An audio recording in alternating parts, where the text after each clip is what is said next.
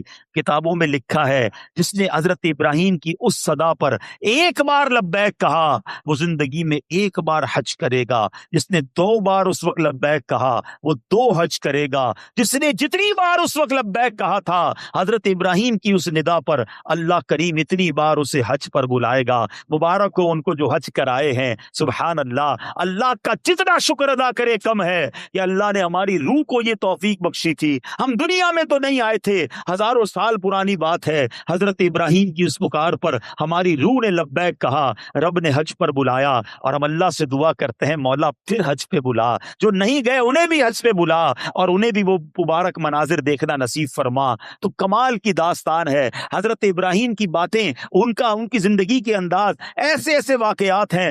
نمرود کے سامنے جس طرح وہ 18-20 سال کی عمر میں کھڑے ہو گئے، آگ میں ڈال دیا گیا، مگر وہ اللہ تبارک و تعالیٰ پر توکل کیسا تھا، بھروسہ کیسا تھا، اور اس بھروسے کا کمال کیا ہوا کہ اللہ کریم نے حکم فرمایا اور وہ آگ گلزار بن گئی۔ ایک روایت کے مطابق 40 دن آپ آگ کے اندر رہے، مگر باہر آتے ہیں تو آپ کا بال بھی بیکا نہیں ہوتا ہے، آپ کے جسم پر خراش بھی نہیں ہے، اللہ نے آگ کو گلزار بنا دیا۔ فرق کیا ہے؟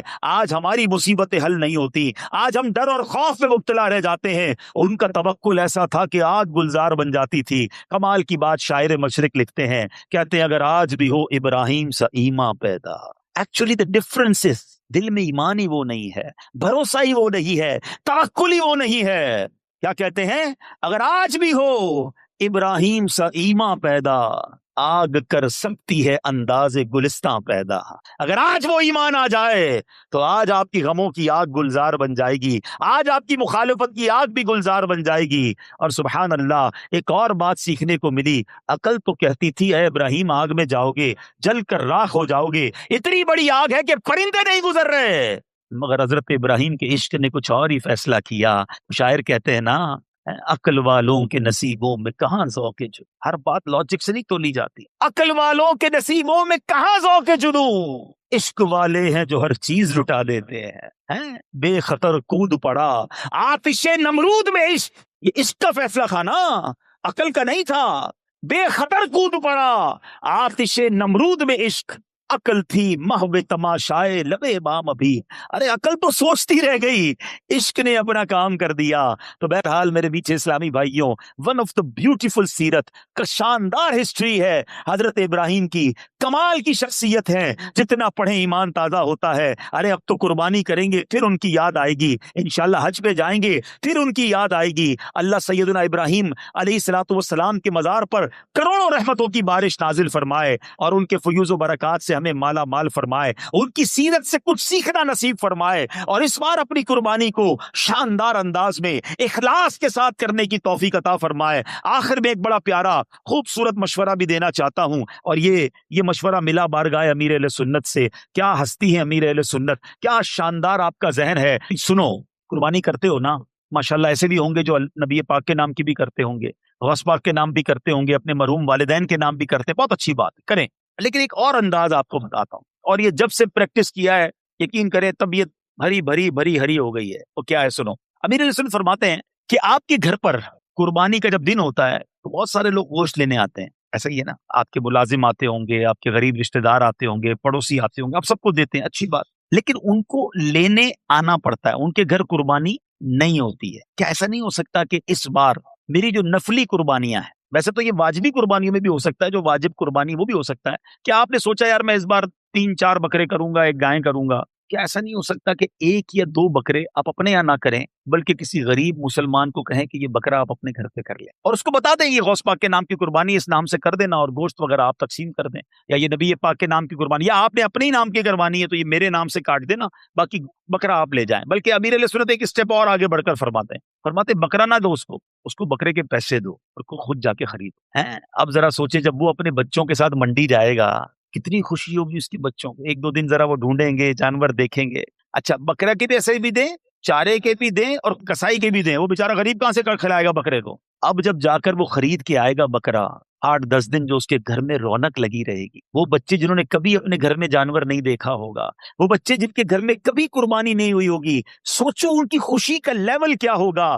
آپ تو ہر سال کرتے ہیں، ایک آدھا جانور کسی کے گھر چلا گیا، آپ کے گھر میں کوئی کمی نہیں آئے گی. اللہ اکبر، وہ دعا نہ بھی کرے تو اس کے دل میں جو دعا نکل رہی ہوگی وہ آپ کی عید کو کیا بنا دے گی. اچھا آپ ذرا سوچو، جس دن قربانی ہوگی، آج تک وہ صبح تھیلی لے کر آپ کے گھر آتا تھا، آج وہ اپنے گھر میں قربانی کر کر اپنے رشتہ داروں کو بانٹ رہا ہوگا. اب لیول آف خوشی دے سوچئے، اس خاندان میں آپ کتنی خوشی داخل کر سکتے ہیں. اور نیچے اسلامی بھائیو ایک فارمولا یاد کر لو، خوشی کا فارمولا یہی ہے، تم دوسروں کو خوش کرو، اللہ تمہیں خوش کر دے گا. جو خوش ہونا چاہتا ہے، آپ کسی کے چہرے پہ مسکراہٹ لے آئیں، کسی کے دل کا غم دور کر دیں، آپ خوش ہو جائیں گے، آپ کے غم دور ہو جائیں گے. اس بار اس قربانی کے دنوں میں یہ سٹائل اپنا کر دیکھو، یہ کام کر کے دیکھنا، پھر دیکھو آپ کو اس کا لطف کیسا آتا ہے. اور سبحان اللہ، ایک اور مشورہ دے دیتا ہوں، اگر نبی پاک کے نام کی قربانی کرنی ہے نا تو کسی سید کے گھر میں کروا دو، کسی غریب سید کو تلاش کرو اور بولو یہ لے جاؤ اور اپنے نانا جان کے نام کی قربانی کرنا، حضور آپ ہی کا صدقہ ملتا ہے، آپ کی آل کو پیش کر رہا ہوں، پھر دیکھو پنجتن پاک کا کیسا صدقہ ملتا ہے. اللہ نے نوازا ہے نا، تو اس طرح بے شک اپنے گھر میں تھوڑے جانور کم کر دو اور تھوڑے جانور غریبوں کے گھروں میں کٹوا دو. اس کی جو نیکی، اس کی جو برکت، اس کی جو خوشی ملے گی. ایک اسلامی بھائی نے مجھے آ کر بتایا، کہا عبدالحبیب بھائی جب سے آپ نے یہ بتایا اور ایک اسلامی بھائی نے مجھے جانور دیا، 10 دن 10 راتیں میرے بچے سوتے نہیں تھے، خوشی کے مارے انہیں نیند نہیں آتی تھی. جس دن ہمارے گھر میں قربانی ہوئی، سارا گھر خوشی کے مارے رو رہا تھا. میں بتا نہیں سکتا ہماری خوشی کا عالم کیا تھا. میں سوچتا رہا کہ ایک بکرے سے اس پورے خاندان کو جو پورا ہفتہ خوشیاں ملی، اللہ اس بندے کو کتنی خوشیاں عطا فرمائے گا. تو یہ مواقع ڈھونڈا کرو، یہ کوشش کیا کرو کہ ہماری وجہ سے کسی کے چہرے پہ مسکراہٹ آ جائے. اور اللہ سلامت رکھے میرے پیر و مرشد کو، اللہ سلامت رکھے امیر اہل سنت کو. کیا خوبصورت نیکیاں کمانے کے آئیڈیاز دیتے ہیں، بتاؤ اس میں دعوت اسلامی کا کیا فائدہ ہے؟ کوئی دعوت اسلامی کے فائدے کے لیے نہیں، یہ مسلمانوں کے فائدے کے لیے،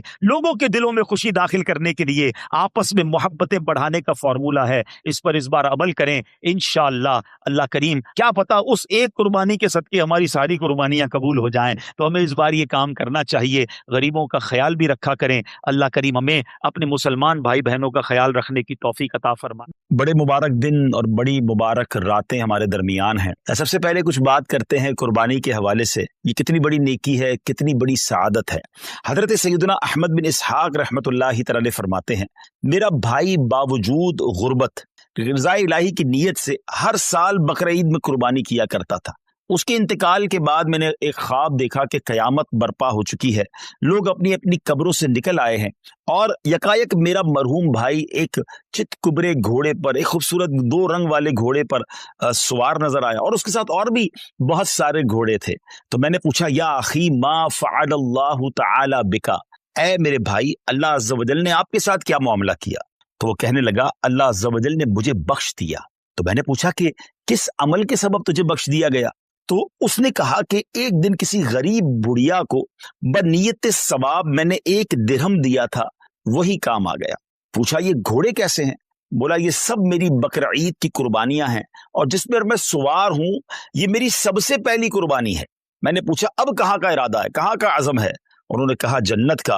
اور یہ کہہ کر میرا بھائی میری نظروں سے اوجھل ہو گیا. سبحان اللہ سبحان اللہ. 2 بڑی اہم باتیں پتہ چل رہی ہیں اس سے. ایک تو کسی غریب کی مدد کرنا